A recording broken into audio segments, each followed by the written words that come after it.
The Lorax by Dr. Seuss. At the far end of town where the grickle grass grows, the wind smells slow and sour when it blows. No birds ever sing excepting old crows, is the street of the lifted Lorax.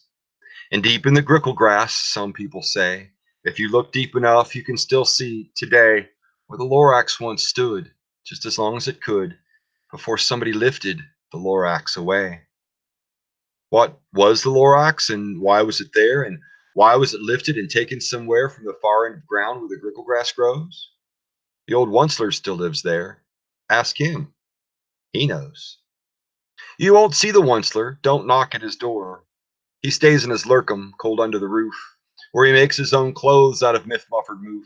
And on special dank midnights in August, he peeks out of the shutters, and sometimes he speaks and tells how the Lorax was lifted away. He'll tell you, perhaps, if you're willing to pay. On the end of a rope, he lets down a tin pail, and you have to toss in 15 cents and a nail and the shell of a great grandfather snail. Then he pulls up the pail and makes the most careful count to see if you've paid him the proper amount. Then he hides what you've paid him away in his snub. It's a secret strange hole in his grubbulous glove. And then he grunts, I will tell you by whisper-ma-phone, for the secrets I tell you are for your ears alone. Slup! Down slups the whisper-ma-phone to your ear, and the old Onceler's whispers aren't necessarily clear. Once you have come down through a snurgly hose, he sounds as if he had smallish bees up his nose. Now I'll tell you, he says, with his teeth sounding gray, how the Lorax was lifted and taken away. It all started way back, such a long, long time back. Way back in the days when the grass was still green, and the pond was still wet, and the clouds were still clean, and the song of the swummy swans rang into space. One morning I came to this glorious place, and I first saw the trees. Oh, the truffle of trees, the bright-colored tufts of the truffle of trees, mile after mile in the fresh morning breeze. And under the trees I saw brown barbaloots frisking about in their barbaloot suits as they played in the shade and ate truffle of fruits. From the ripulous pond came the comfortable sound of the humming fish humming while splashing around. But those trees, oh, those trees, those truffle trees. All my life I'd been searching for trees such as these. The touch of their tufts was much softer than silk, and they had the sweet smell of fresh butterfly milk. And I felt a great leaping of joy in my heart. I knew just what I'd do. I unloaded my cart, and in no time at all I had built a small shop. Then I chopped down a truffle tree with one chop, and with great skillful skill and with great speedy speed, I took the soft tuft, and I knitted a thneed. The instant I had finished, I heard a gazump. I looked. I saw something pop out of the stump of the tree I'd chopped down. It was sort of a man. Describe him? It's hard. I don't know if I can. He was shortish and oldish and brownish and mossy, and he spoke with a voice that was sharpish and bossy. Mister, he said with a sawdusty sneeze, I am a Lorax. I speak for the trees. I speak for the trees have no tongues. And I'm asking you, sir, at the top of my lungs. He was very upset as he shouted and puffed. What's that thing that you've made out of my truffle tuft? Look, Lorax, I said, there's no cause for alarm. I chopped just one tree. I am doing no harm. I'm being quite useful. This thing is a thneed. A thneed's a fine something that all people need. It's a shirt, it's a sock, it's a glove, it's a hat. But it has other uses, yes, far beyond that. And you can use it for carpets and pillows and sheets or curtains or covers for bicycle seats. The Lorax said, Sir, you are crazy with greed. There is no one on earth who would buy that full thneed. But the very next minute, I proved that he was wrong. For just at that minute, a chap came along, and he thought that the thneed that I had knitted was great, and he happily bought it for $3.98. I laughed at the Lorax. You poor stupid guy. You never can tell what some people will buy. I repeat, cried the Lorax, I speak for the trees. I'm busy, I said. Shut up, if you please. So I rushed across the room and in no time at all built a radio phone. I put in a quick call. I called on my brothers and uncles and aunts, and I said, listen here, here's a wonderful chance for the whole Onceler family to get mighty rich. Get over here fast. Take the road to North Niche. Turn left at Weehawken and a sharp right at South Stitch.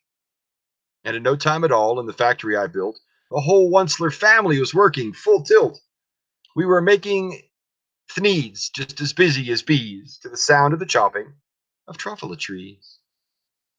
Then, oh baby, oh, how my business did grow. Now chopping one tree at a time was too slow.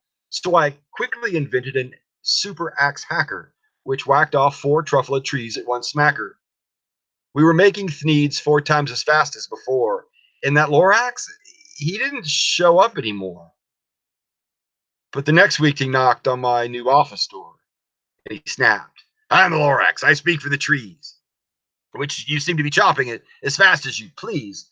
And I'm also in charge of the brown barbaloots, who played in the shade in their barbaloot suits and happily lived eating truffula fruits.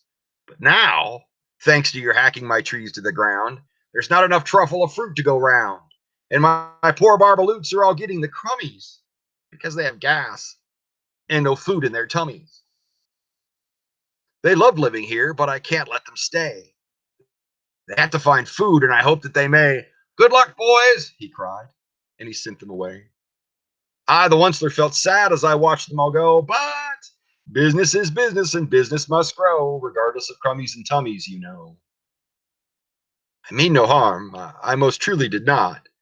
But I had to grow bigger, so bigger I got. I biggered my factories, I biggered my roads, I biggered my wagons, I biggered the loads of the thneeds I shipped out. I was shipping them forth to the south, to the east, to the west, to the north. I went right on biggering and selling more thneeds, and I biggered my money, which everyone needs. And again he came back. I was fixing some pipes when the old nuisance Lorax came back with more gripes. I'm the Lorax, he coughed and he whiffed. He sneezed and he snuffled, he snarled and sniffed. Onceler, he cried with a crofulous croak. Onceler, you're making a smogulous smoke. My poor swomy swans, why, they can't sing a note. No one can sing who has smog in his throat. And so, said the Lorax, please pardon my cough. They cannot live here, so I'm sending them off. Where will they go? I don't hopefully know. They have to fly for a month or a year to escape from the smog you've smogged up around here. What's more, said the Lorax, his dander was up, let me say a few words about Glippity Glup. Your machines clog on day and night without stop, making Gluppity Glup also Schloppity Schlop. And what do you do with this leftover goo? I'll show you, you dirty old Onceler man, you. You're glubbing the pond where the hummingbirds homed. No more can they hum, for their gills are all gummed. So I'm sending them off. Oh, their future is dreary. They'll walk on their fins and get woefully weary in search of some water that isn't so smeary. And then I got mad. I got terribly mad. And I yelled at the Lorax, now, listen here, Dad. All you do is yap yap and say bad, bad, bad, bad. Well, I have my rights, sir, and I'm telling you, I intend to go on doing just what I do. And for your information, you Lorax, I'm figuring on biggering and biggering and biggering and biggering, turning more truffula trees into thneeds, which everyone needs. At that very moment, we heard a loud whack. From outside in the fields came a sickening smack of an axe on a tree. Then we heard the tree fall. It was the very last truffula tree of them all. No more trees, so no more thneeds, no more work to be done. So in no time, my uncles and aunts, everyone, all waved me goodbye. They jumped into their cars and they drove away under the smoke-smuggered stars. Now all that was left neath the bad-smelling sky was my big, empty factory, the Lorax, and I. And the Lorax said nothing. He just gave me a glance. Just gave me a very sad backward glance as he lifted himself by the seat of his pants. And I'll never forget the grim look on his face when he hoisted himself and took leave of this place through a hole in the smog without leaving a trace.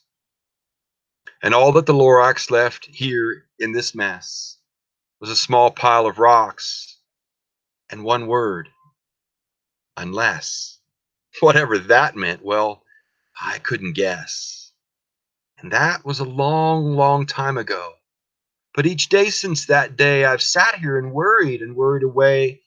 Through the years while my buildings have fallen apart, I've worried about it with all of my heart. But now, says the Onceler, now that you're here, the word of the Lorax seems perfectly clear. Unless someone like you cares a whole awful lot, I think it's going to get better. It's not. So, catch, calls the Onceler. He lets something fall. It's a truffula seed. It's the last one of all. You're in charge of the last of the truffula seeds. The truffula trees are what everyone needs. Plant a new truffula and treat it with care. Give it clean water and feed it fresh air and grow a forest and protect it from axes that hack. Then the Lorax and all of his friends may come back.